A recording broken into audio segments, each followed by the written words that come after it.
to the St. Augustine's Asylum for the Mentally Ill. My producer Tom said good things about you. In your backpack is a flashlight, a voice recorder, an EMF, and a couple of little fun occult things. We'll let you know when to take those out.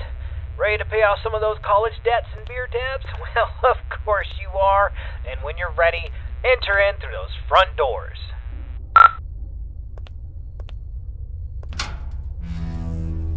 Nice, the door was unlocked. It can get a little sticky sometimes. So here's the story behind the St. Augustine's Asylum for the Mentally Ill. It was founded in the 1880s, closed in the 1960s, and a lot of nasty stuff happened here. I mean, this place is only supposed to house around 500 patients, but at its peak, it was around 3,300 patients in here. I mean, the place was, less of a hospital and more of a place where you dropped your problems off and hoped they disappeared. In the end, this place was sort of against what the Bible's supposed to teach. I mean, there was no love here, no grace, no healing. The patients were not here to be rehabilitated. Ordinary people just wanted them gone from public. They shoved those with non-threatening mental conditions or those deemed inappropriate to society together with legitimate psychopaths and murderers and other violent monsters and basically said, let God sort it out. The atrocities in here are just too much to count. The death toll was unreal. The violence, the disease, the abuse, nobody cared. And once you came to this place, you never left.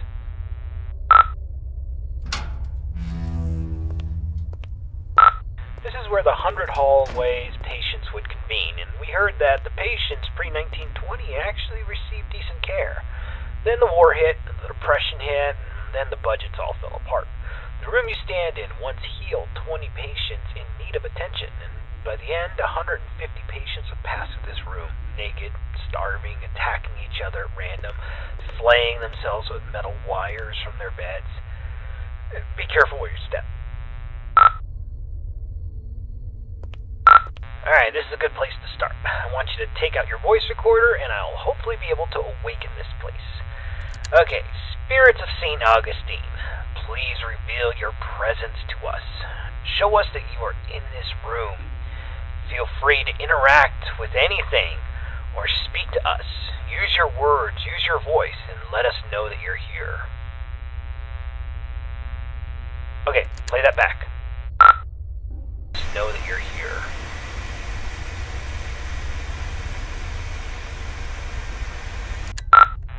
Nothing. Alright, let's try that again.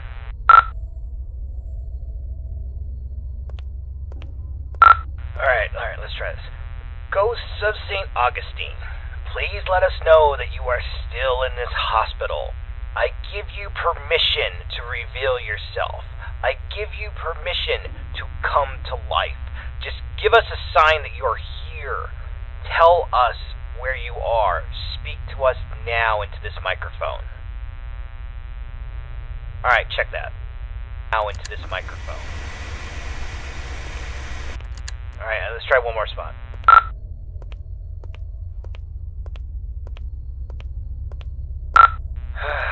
Ghosts of St. Augustine, you're all a bunch of ghoulish pricks.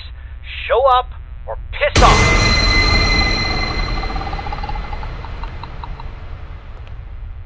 Whoa, did you hear that? Play that back. Pricks, show up or piss off!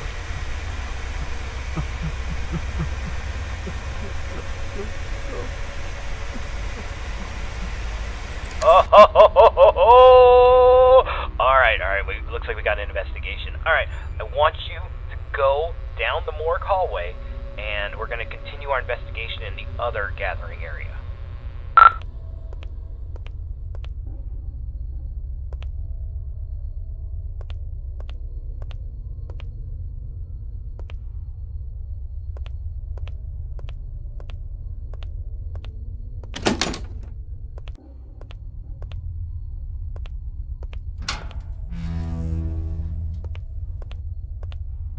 Okay, the 4 areas you need to visit to fulfill your contract, the E-Social area is the first on the list. This is the area where the inmates who were deemed a danger to society would convene. You'll go to this room and perform a summoning ceremony. So walk into the center and we will begin.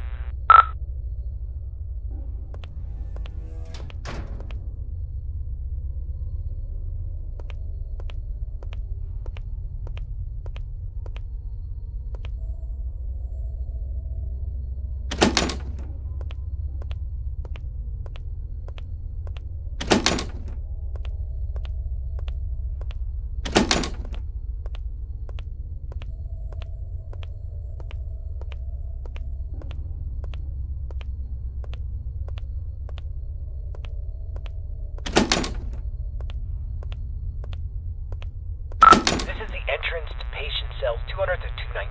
We're talking extreme bipolarism, schizophrenia, dementia. Not necessarily dangerous, but it could be a challenge for society. Dang, the door's locked. That sucks.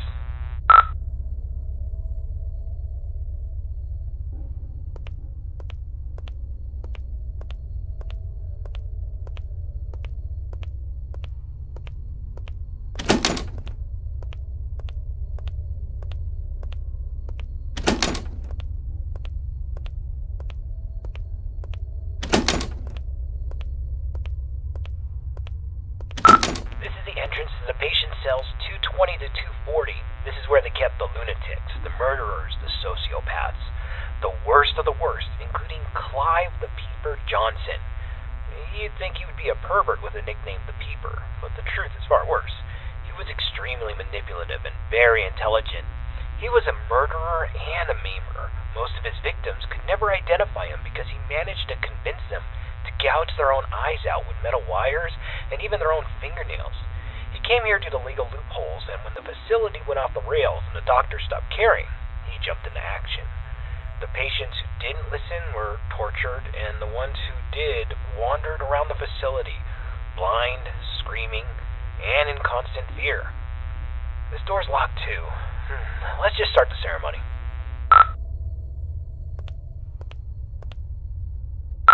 Spirits inside this asylum, we know that you're here.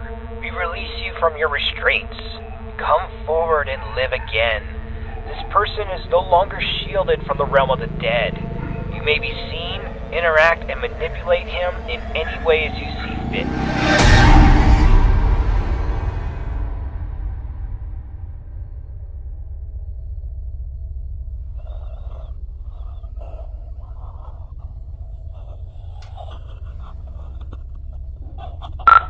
Don't just stand there. Go check it out.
Alright, get out of this hallway and then take your second right.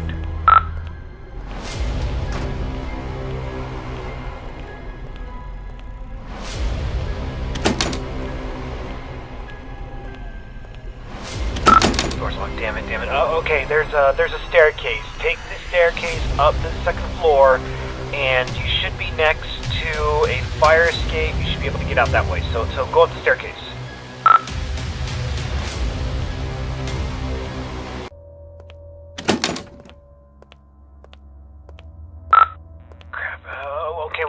Let's go get something to pry this door open. Go back downstairs. I bet you there was something downstairs we could probably use. Hold on. That staircase wasn't there before. This place doesn't even have a basement. What is going on? Alright, just... I don't think you got any other choice. I think you gotta make your way downstairs.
Alright, confession time.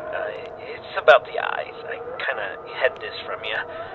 There's an urban legend, and I repeat, it's an urban legend about the peeper, Clive Johnson. You see, there was a patient who suffered from dementia and swore that Clive was more than just a mere man, and he would kind of haunt this patient all throughout the day.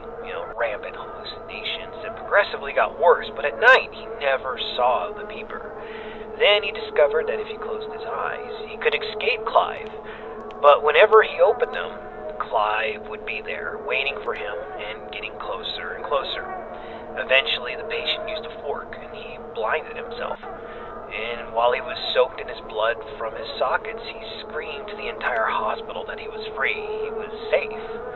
And a week later, 2 more patients charged Clive with stalking them, even though he was confined to solitary. I mean, it's crazy. They took their eyesights, too. This pattern didn't stop. I thought it was BS, but based on what we've seen tonight, I'll pretty much believe anything. So, try to get the hell out of there, and if it gets too intense, try to shut your eyes. Damn flashlight broke. I can't use that anymore. Come here. Pull on closer. I see you now. Rapid Clive, run! He sees you!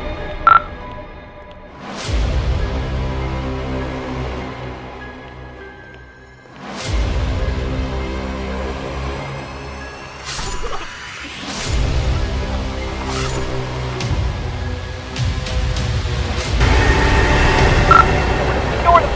Run!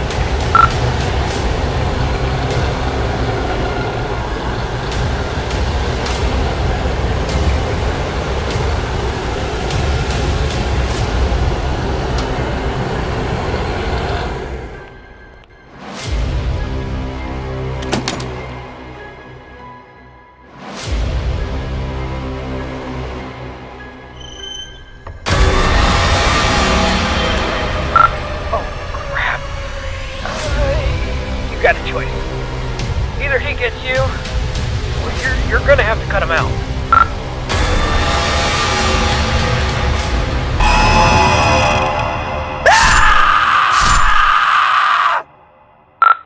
Holy crap, man. I can't believe you just did that. You freaking gouged your eyes out with a scalpel. Are you alright? I know you're not. Holy crap. Alright. We're getting a picture from your camera. Bad news is it's pitch black. There's no light. Your room, there's nothing I could see.